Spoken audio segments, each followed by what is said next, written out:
One Piece episode number 227 part 1। इस episode की शुरुआत में हमें दिखाया जाता है कि एडमिरल अकोजी खड़ा होकर सो रहा होता है और चॉपर जाके उससे टकराता है। उसके बाद सारा लूफी टीम वहाँ आता है और चॉपर से पूछता है कुछ हुआ तो नहीं। फिर रॉबिन उस एडमिरल को पहचान लेती है और वो कहती है वो one of the greatest admiral है। नेवी ऑफिसर में अभी 3 ही ऑफिसर है जिसे एडमिरल का पोजीशन दिया गया है। एक है अकोजी, दूसरा है काइजरू और तीसरा है अकाइनो। और इन तीनों एडमिरल से ऊपर सिर्फ एक ही एडमिरल है जिसका नाम है सेनगोकू। एडमिरल अकोजी कहता है कि मुझे यहाँ पे कुछ नहीं करना है, मैं बस यहाँ पे घूमने के लिए आया था और मुझे पता चला था काराबास्टा किंगडम से रॉबिन कहीं चली गई है, तो मैं रॉबिन का भी पता लगाने के लिए आया था। उसके बाद लूफी सोचता है कि वो रॉबिन को लेके चले जाएगा, इसलिए वो लड़ने के लिए जाता है, लेकिन बाकी सब उसे रोक लेते हैं। और फिर एडमिरल बस शांति से सो रहा होता है और फिर कुछ मेंबर हमें दिखाया जाता है जिसका शिप तबाह हो गया था, एक फ्रॉग उस पर अटैक कर दिया था। तो फिर लूफी टीम उसे खाना देते हैं, थोड़ा हेल्थ उसका ठीक करते हैं और फिर एडमिरल अकोजी सोचते हैं कि हम उन्हें दूसरे हैबिटाट में पहुंचा देंगे। इसलिए वो जाते हैं समुद्र के पास, उनका सारा सामान पैक कर देते हैं और फिर वो समुद्र में जाके अपना special attack ice age use करता है। पूरा समुद्र बर्फ़ में तब्दील हो जाता है। और फिर रॉबिन कहती ये एडमिरल अकोजी का पावर है, मरीन का ग्रेटेस्ट पावर हाउस का। अब हम अगले पार्ट में देखते हैं कि आखिर क्या होता है। Thank you. One Piece episode number 227 part 2। हमें दिखाया जाता है कि एडमिरल अकोजी अपना सुपर पावर यूज़ करते हैं, वो बर्फ़ में हाथ डालते हैं। उसी समय एक मॉन्स्टर वहाँ से निकलता है। सब सोचते हैं कि मॉन्स्टर उस पर अटैक करेगा, इसलिए जोड़ो अपना तलवार निकालता है। सांची अपना लात से मारने के लिए तैयार होता है और लूफी अपना गम गम पिस्टल के लिए तैयार होता है। लेकिन वो बर्फ़ में हाथ डाला हुआ रहता है और अचानक से एकदम बोलता है आइस फ्रीज, और सब जम जाता है पूरा मॉन्स्टर के साथ। बहुत ही बड़ा एरिया में सब कुछ जम जाता है, सब शॉक हो जाते हैं आखिर ये हुआ क्या, ये हुआ क्या। उसके बाद रॉबिन कहती है ये एडमिरल अकोजी का पावर है। फिर एडमिरल अकोजी उससे अपना हाथ निकालते हैं तो बर्फ उसका शरीर से हट जाता है। फिर कपड़ा वपड़ा झाड़ के वो अंदर आते हैं और वो कहते हैं वो सारा पैसेंजर लोग से कि ये बर्फ़ अभी 4 दिन तक ऐसे ही जमा रहेगा और तुम यहाँ से सीधा जाओगे तो तुम अपना नेक्स्ट आइलैंड में पहुँच जाओगे। तो तुम अच्छे तरह से सफ़र करना और नेक्स्ट आइलैंड पे पहुँच जाना। कपड़ा गर्म पहनना, नहीं तो ठंडी लग जाएगी।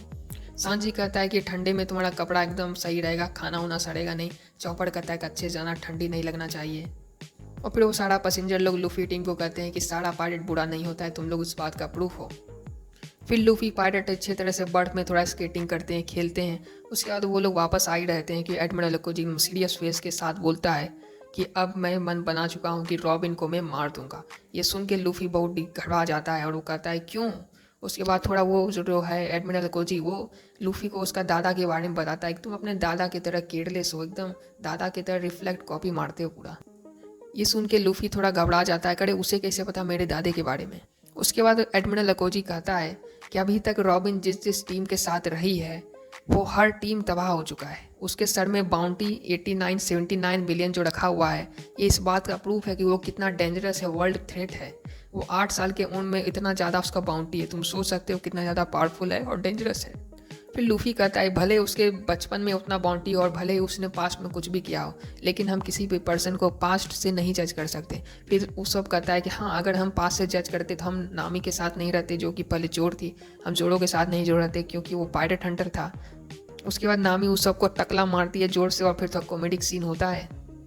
उसके बाद लूफी रॉबिन को बचाने के लिए हर काम करता है, वो बोलता है, पर वो डिसाइड करता है नहीं अकोजी उसे मार ही देगा।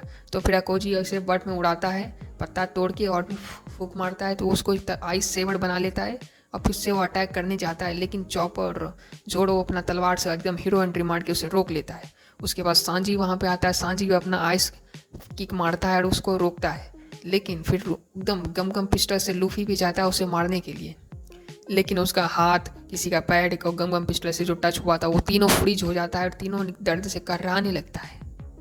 इस सीन से पहले हमें दिखाया जाता है कि रॉबिन अपना टेट्राफ्लोर यूज़ करती है और उसे बीच से एकदम तोड़ देती है, लेकिन वो बर्फ़ का बना रहता है। इसे टूटने के बाद भी वो नीचे से फिर से बड़ा उग जाता है, जैसे मानो कुछ उग रहा हो। कट टू सीन जब वो तीनों घायल हो चुके हैं, हमें दिखाया जाता है कि उसॉप और चॉपर एकदम घबरा जाते हैं, लेकिन चॉपर डॉक्टर होने के नाते कहता है अगर हम उसका इलाज नहीं करते हैं तो वो जम जाएंगे, उसका पैर सर्कुलेशन सिस्टम सब खराब हो जाएगा। उसॉप डर के मारे हिल भी नहीं होता है। फिर चॉपर थोड़ा मोटिवेट करता है, बोलता है ठीक है मदद करते हैं जाके हम दोनों। और नामी कहते हैं चलो भागो यहाँ से भागो, पर रॉबिन नहीं भागती है। फिर एडमिरल अकोजी अपना पावर यूज़ करता है और बर्फ़ का बन के रॉबिन के ऊपर वो गिरता है और जैसे वो गिरता है तो रॉबिन पूरा बर्फ़ की जम जाती है। फिर वो फूंकती है उसके ऊपर फूंक देता है रॉबिन के ऊपर, वो पूरा रॉबिन एकदम पत्थर की मूर्ति बन जाती है, जम जाती है। ये देख के चॉपर, हर कोई जितना वहाँ बचा था, हर कोई देख के एकदम शॉक हो जाते हैं, ये आखिर कैसे हुआ, आखिर क्यों हुआ। अब हम अगले एपिसोड में देखते हैं कि आखिर ये क्या होता है। एडमिरल अकोजी, जैसा कि आप देखें, ये कैरेक्टर इतना सिंपल है, लेकिन जब सीरियस होता है तो भयंकर मार कुटाई करता है। शुरुआत में हमें दिखाया गया कि ये एकदम सिंपल से बस सदी नदी में घूमने के लिए जा रहा है, लेकिन जब उसे पता चला कि इसी एरिया में रॉबिन और बाकी है तो उसे खोजने के लिए आ गया यहाँ पे वो। अब फिर आराम से वो खड़ा होकर सो रहा था, फिर उसे टकराया, फिर बाता बाती हुआ। वो एकदम नॉर्मल केयर फ्री बंदा, लेकिन जब सीरियस होता है तो भयंकर कुटाई होता है। अगले एपिसोड में हम देखते हैं क्या होता है।